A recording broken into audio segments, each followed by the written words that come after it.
ಅಪ್ಪ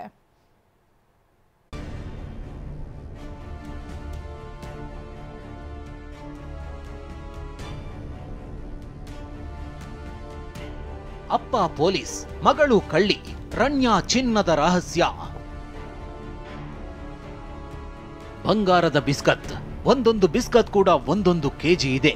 ಬೆಂಗಳೂರಿಗೆ ಸ್ಮಗ್ಲಿಂಗ್ ಅಂದ್ರೆ ಕಳ್ಳ ಸಾಗಾಣಿಕೆ ಮಾಡಿರೋದು.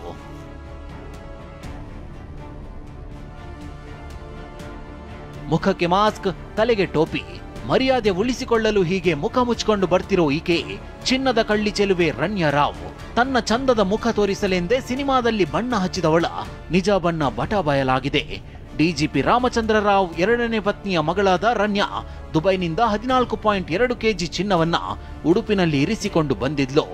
ಅನುಮಾನದಿಂದಲೇ ಬೆಂಗಳೂರಿನ ಕೆಂಪೇಗೌಡ ಏರ್ಪೋರ್ಟ್ನಲ್ಲಿ ದೆಹಲಿಯ ಡಿಆರ್ಐ ಅಧಿಕಾರಿಗಳು ರಣ್ಯಾ ರಾವ್ಳನ್ನ ಬಂಧಿಸಿದಾಗ ಕೋಟಿ ಕೋಟಿ ಬೆಲೆಯ ಚಿನ್ನ ಕಳ್ಳ ಸಾಗಾಣಿಕೆ ಅಸಲಿಯತ್ತು ಹೊರಬಿದ್ದಿತ್ತು. ನಿನ್ನೆ ರಣ್ಯಾ ರಾವ್ಳನ್ನ ಆರ್ಥಿಕ ಅಪರಾಧಗಳ ವಿಶೇಷ ಕೋರ್ಟ್ ನ್ಯಾಯಾಧೀಶರ ಮುಂದೆ ಹಾಜರುಪಡಿಸಲಾಗಿತ್ತು. ವಿಚಾರಣೆ ನಡೆಸಿದ ನ್ಯಾಯಾಧೀಶರು ನಟಿಯನ್ನ 14 ದಿನ ಅಂದ್ರೆ ಮಾರ್ಚ್ 18ರವರೆಗೂ ನ್ಯಾಯಾಂಗ ಬಂಧನಕ್ಕೆ ನೀಡಿದ್ದಾರೆ.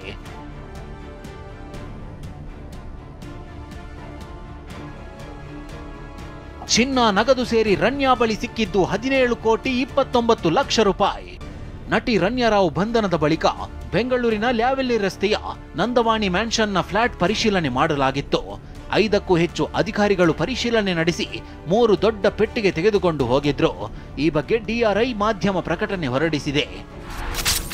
ಬೆಂಗಳೂರಿನ ಕೆಂಪೇಗೌಡ ಏರ್ಪೋರ್ಟ್ನಲ್ಲಿ ಪ್ರಯಾಣಿಕರೊಬ್ಬರನ್ನ ಕಂದಾಯ ಗುಪ್ತಚರ ನಿರ್ದೇಶನಾಲಯ ಅಧಿಕಾರಿಗಳು ತಪಾಸಣೆ ನಡೆಸಿದಾಗ 12 ಕೋಟಿ 56 ಲಕ್ಷ ರೂಪಾಯಿ ಮೌಲ್ಯದ ವಿದೇಶಿ ಮೂಲದ ಚಿನ್ನದ ಬಿಸ್ಕತ್ಗಳು ಪತ್ತೆಯಾಗಿವೆ.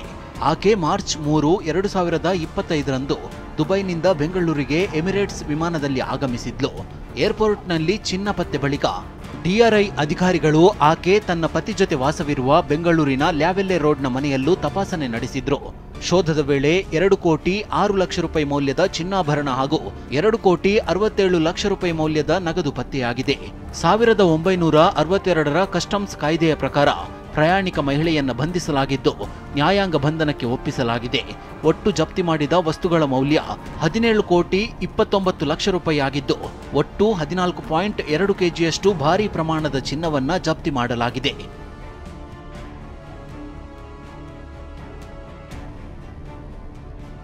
ರಣ್ಯಾ ಮನೆಯಲ್ಲಿ 2 ಕೋಟಿ 67 ಲಕ್ಷ ರೂಪಾಯಿ ಮೌಲ್ಯದ ನಗದು, 2 ಕೋಟಿ 6 ಲಕ್ಷ ಮೌಲ್ಯದ ಚಿನ್ನ ಸಿಕ್ಕಿದೆ. ವಿಮಾನ ನಿಲ್ದಾಣದಲ್ಲಿ ಸಿಕ್ಕ ಚಿನ್ನ ಸೇರಿ ಈವರೆಗೆ ಬರೋಬ್ಬರಿ 17 ಕೋಟಿ 29 ಲಕ್ಷ ರೂಪಾಯಿ ಮೌಲ್ಯದ ಚಿನ್ನ ನಗದು ಸಿಕ್ಕಂತಾಗಿದೆ.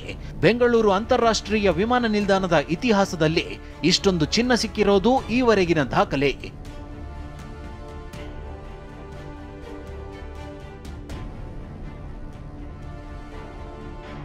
ಗಮ್ ಬಳಸಿ ಸೊಂಟಕ್ಕೆ ಚಿನ್ನದ ಬೆಲ್ಟ್ ಮಾಡಿಕೊಂಡಿದ್ದ ರಣ್ಯಾ ರಾವ್. ಇನ್ನು ತನಿಖೆಯಲ್ಲಿ ಸ್ಫೋಟಕ ಮಾಹಿತಿಗಳು ಬಯಲಾಗಿವೆ. ರಣ್ಯಾ ದುಬೈನಿಂದ ಏರ್ಪೋರ್ಟ್ಗೆ ಬಂದಾಗ ಏರ್ಪೋರ್ಟ್ನ ರೆಸ್ಟ್ ರೂಮ್ಗೆ ವ್ಯಕ್ತಿಯೊಬ್ಬ ಗೋಲ್ಡ್ ತಂದು ಕೊಟ್ಟಿದ್ದ.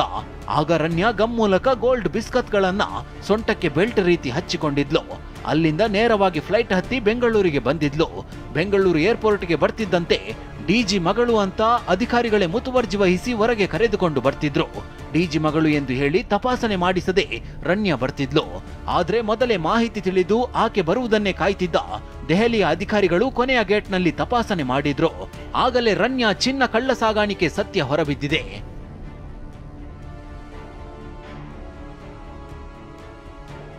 ವರ್ಷದಲ್ಲಿ 10ಕ್ಕೂ ಹೆಚ್ಚು ಬಾರಿ ದುಬೈಗೆ ಹೋಗಿ ಬಂದಿರುವ ರಣ್ಯಾ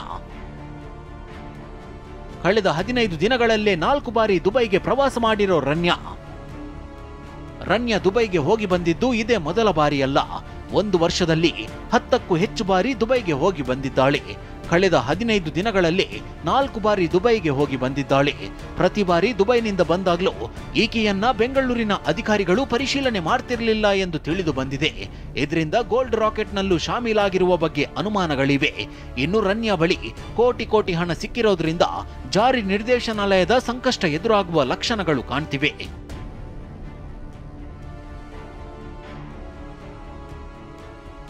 ಮದುವೆಯಾಗಿ 3 ತಿಂಗಳಿಗೆ ಸ್ಮಗ್ಲಿಂಗ್ಗೆ ಇಳಿದಿದ್ದ ನಟಿ ರಣ್ಯಾ 3 ತಿಂಗಳ ಹಿಂದಷ್ಟೇ ರಾಜ್ಯದ ಹೆಸರಾಂತ ರಾಜಕೀಯ ಕುಟುಂಬದ ಸಂಬಂಧಿಕರ ಜೊತೆ ತಾಜ್ ವೆಸ್ಟ್ ಎಂಡ್ನಲ್ಲಿ ಅದ್ದೂರಿಯಾಗಿ ರಣ್ಯಾ ಮದುವೆಯಾಗಿದ್ಲು. ಗಂಡ ಹೆಸರಾಂತ ಆರ್ಕಿಟೆಕ್ಟ್ ಕೂಡ ಆಗಿದ್ದಾನೆ. 3 ತಿಂಗಳ ಹಿಂದಷ್ಟೇ ಲ್ಯಾವೆಲ್ಲಿ ರಸ್ತೆಯ ಫ್ಲಾಟ್ಗೆ ಶಿಫ್ಟ್ ಆಗಿದ್ರು. ಈ ಫ್ಲಾಟ್ನಲ್ಲಿ ಇದಕ್ಕೂ ಮೊದಲು ಹೊರ ರಾಜ್ಯದ ಸಿಎಂ ಮಕ್ಕಳು ವಾಸವಿದ್ರು. ಅವರು ವಿದ್ಯಾಭ್ಯಾಸ ಮುಗಿಸಿ ತೆರಳಿದ ಬಳಿಕ ಬಾಡಿಗೆ ಪಡೆಯಲಾಗಿತ್ತು. ಸದ್ಯ ರನ್ಯಾ ಗೋಲ್ಡ್ ಸ್ಮಗ್ಲಿಂಗ್ ಬಗ್ಗೆ ತನಿಖೆ ಮುಂದುವರಿದಿದ್ದು ಮತ್ತಷ್ಟು ಸತ್ಯಗಳು ಹೊರಬೀಳುವ ಸಾಧ್ಯತೆಗಳಿವೆ. Bureau report, TV9. ಇನ್ನು ಇದೇ ರನ್ಯಾ ಗೋಲ್ಡ್ ಸ್ಮಗ್ಲಿಂಗ್ ಬಗ್ಗೆ ಡಿಆರ್ಐ ಅಧಿಕಾರಿಗಳು ಮಾಧ್ಯಮ ಪ್ರಕಟಣೆ ಹೊರಡಿಸಿದ್ದಾರೆ. ಅದರಲ್ಲೇನಿದೆ ಬನ್ನಿ ನೋಡೋಣ. ಬೆಂಗಳೂರಿನ ಕೆಂಪೇಗೌಡ ಏರ್ಪೋರ್ಟ್ನಲ್ಲಿ ಪ್ರಯಾಣಿಕರೊಬ್ಬರನ್ನ ಕಂದಾಯ ಗುಪ್ತಚರ ನಿರ್ದೇಶನಾಲಯ ಅಧಿಕಾರಿಗಳು ತಪಾಸಣೆ ನಡೆಸಿದಾಗ 12,56,00,000 ಮೌಲ್ಯದ ವಿದೇಶಿ ಮೂಲದ ಚಿನ್ನದ ಬಿಸ್ಕತ್ಗಳು ಪತ್ತೆಯಾಗಿವೆ. ಆಕೆ ಮಾರ್ಚ್ 3, 2025ರಂದು ದುಬೈನಿಂದ ಬೆಂಗಳೂರಿಗೆ ಎಮಿರೇಟ್ಸ್ ವಿಮಾನದಲ್ಲಿ ಆಗಮಿಸಿದ್ಲು. ಏರ್ಪೋರ್ಟ್ನಲ್ಲಿ ಚಿನ್ನ ಪತ್ತೆ ಬಳಿಕ ಡಿಆರ್ಐ ಅಧಿಕಾರಿಗಳು ತನ್ನ ಪತಿ ಜೊತೆ ವಾಸವಿರುವಂತಹ ಬೆಂಗಳೂರಿನ ಲ್ಯಾವೆಲ್ಲೆ ರೋಡ್ನ ಮನೆಯಲ್ಲೂ ಕೂಡ ತಪಾಸಣೆ ನಡೆಸಿದರು. ಶೋಧದ ವೇಳೆಯಲ್ಲಿ 2,06,00,000 ಮೌಲ್ಯದ ಚಿನ್ನಾಭರಣ ಹಾಗೆ 2,67,00,000 ನಗದು ಪತ್ತೆಯಾಗಿದೆ. 1962ರ ಕಸ್ಟಮ್ಸ್ ಕಾಯ್ದೆಯ ಪ್ರಕಾರ ಪ್ರಯಾಣಿಕ ಮಹಿಳೆಯನ್ನ ಬಂಧಿಸಲಾಗಿದ್ದು ನ್ಯಾಯಾಂಗ ಬಂಧನಕ್ಕೆ ಒಪ್ಪಿಸಲಾಗಿದೆ. ಒಟ್ಟು ಜಪ್ತಿ ಮಾಡಿದ ವಸ್ತುಗಳ ಮೌಲ್ಯ 17,29,00,000 ಆಗಿದೆ. ಹಾಗೆ ಒಟ್ಟು 14.2 kgಯಷ್ಟು ಭಾರೀ ಪ್ರಮಾಣದ ಚಿನ್ನವನ್ನ ಜಪ್ತಿ ಮಾಡಲಾಗಿದೆ. ಇದು ಕಂದಾಯ ಗುಪ್ತಚರ ನಿರ್ದೇಶನಾಲಯ ಮಾಧ್ಯಮ ಪ್ರಕಟಣೆಯಲ್ಲಿ ಕೊಟ್ಟಿರುವಂತ ಮಾಹಿತಿ.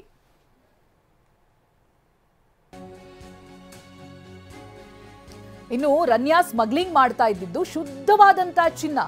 916 ಕೇಳಿರ್ತೀರಾ, ಇದು ಪರಿಶುದ್ಧತೆಯ ಒಂದು ಹಾಲ್ಮಾರ್ಕ್. 916 ಗೋಲ್ಡ್ ಅನ್ನೋದಾಗಿ ನಾವು ಸಾಮಾನ್ಯವಾಗಿ ಪರ್ಚೇಸ್ ಮಾಡಬೇಕಾದ್ರೆ ನೋಡ್ತೀವಿ.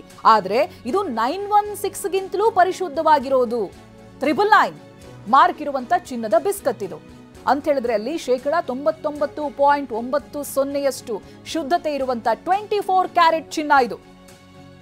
ಅತ್ಯಂತ ದುಬಾರಿಯಾಗಿರುವಂತ ಚಿನ್ನವನ್ನೇ ರನ್ಯಾ ತರ್ತಾ ಇದ್ರು ಅನ್ನೋದು ಗೊತ್ತಾಗಿದೆ. ರನ್ಯಾ ತಂದಿದ್ದಂತ ಚಿನ್ನದ ಬಿಸ್ಕತ್ಗಳಲ್ಲಿ ಶುದ್ಧತೆಯ ಮಾರ್ಕ್ ಇದೆ. ಅಂತಾರಾಷ್ಟ್ರೀಯ ಮಟ್ಟದಲ್ಲಿ ದುಬಾರಿ ಚಿನ್ನದ ಬಿಸ್ಕತ್ ಇದು. 916 ಇಸ್ ಮೋರ್ ದೆನ್ ಎನಫ್ ನಾವು ಪರ್ಚೇಸ್ ಮಾಡುವಾಗ ನೋಡುವಂಥದ್ದು. ಆದರೆ ಇದು 999 ಪರಿಶುದ್ಧವಾದಂಥ ಚಿನ್ನ. ಅಂತಾರಾಷ್ಟ್ರೀಯ ಮಟ್ಟದಲ್ಲಿ ದುಬಾರಿ ಚಿನ್ನದ ಬಿಸ್ಕತ್ತನ್ನೇ ಇವರು ಸ್ಮಗ್ಲಿಂಗ್ ಮಾಡ್ತಾ ಇದ್ರು. 99.90% ಶುದ್ಧತೆ ಇರುವಂಥ 24 ಕ್ಯಾರೆಟ್ ಗೋಲ್ಡ್ ಇದು. ಸಾಫ್ಟ್ನೆಸ್ ಜಾಸ್ತಿ ಇರುತ್ತೆ. ಇವರು ಇದನ್ನೇ ಸ್ಮಗ್ಲಿಂಗ್ ಮಾಡ್ತಾ ಇದ್ರು. ವಶಕ್ಕೆ ಪಡೆದಿರುವಂಥ ಗೋಲ್ಡ್ ಬಿಸ್ಕೆಟ್ ದೃಶ್ಯಗಳನ್ನು ನೀವು ಗಮನಿಸಬಹುದು. 24 ಕ್ಯಾರೆಟ್ ಪರಿಶುದ್ಧವಾದಂಥ ಚಿನ್ನ ಇದು.